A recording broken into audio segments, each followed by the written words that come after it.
School, एक खूबसूरत समय के साथ एक खूबसूरत कहानी की शुरुआत।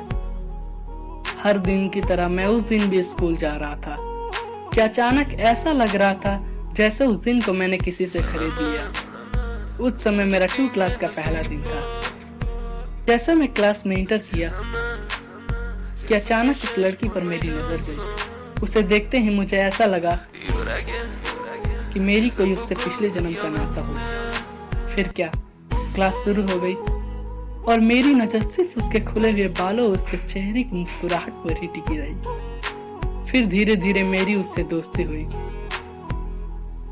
और उसकी बातों को सुनकर मेरी चाहत उसके लिए बढ़ती गई। फिर धीरे धीरे मेरी चाहत इतनी बढ़ गई कि अचानक कुछ वर्षों बाद उसने वह स्कूल ही छोड़ दी। फिर क्या, मेरे सारे दोस्त बोलते रह गए कि वह तुम्हें कभी नहीं मिलेगी, सिवाय मेरे 5 दोस्तों में। वह मुझे हमेशा विश्वास दिलाते कि वह तुम्हारे पास वापस जरूर आएगी। तो फिर मैंने भी वही सोचकर कि मेरी मुझसे फिर मुलाकात होगी, इसलिए अपने दोस्तों के साथ हर फिक्र हर गम हर चीज भुलाकर ऐसा घुमा करते थे कि मानो जैसे 3 किलोमीटर के रेडियस में फैला हमारा छोटा सा शहर बिहियां को गले लगा कर आया। फिर क्या, हम जो 3 किलोमीटर के रेडियस में घुमा करते थे ना, वे आधे किलोमीटर की रेडियस में ही रह गई।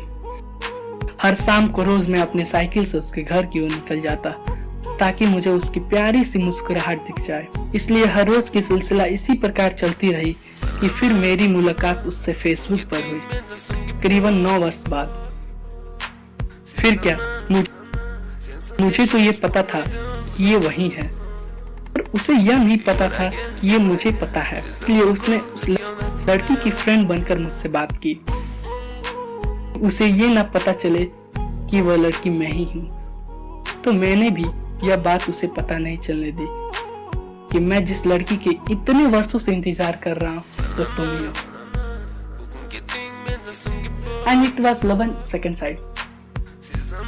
जाने के मेरा बचपना था शायद प्यार, बट यार जो भी था ना, तुम्हें देखने के बाद मुझे बहुत खुशी लगी। No matter what has happened, no matter what you have done, no matter what you will be do, and always love you from bottom of my heart. Wish you very happy birthday.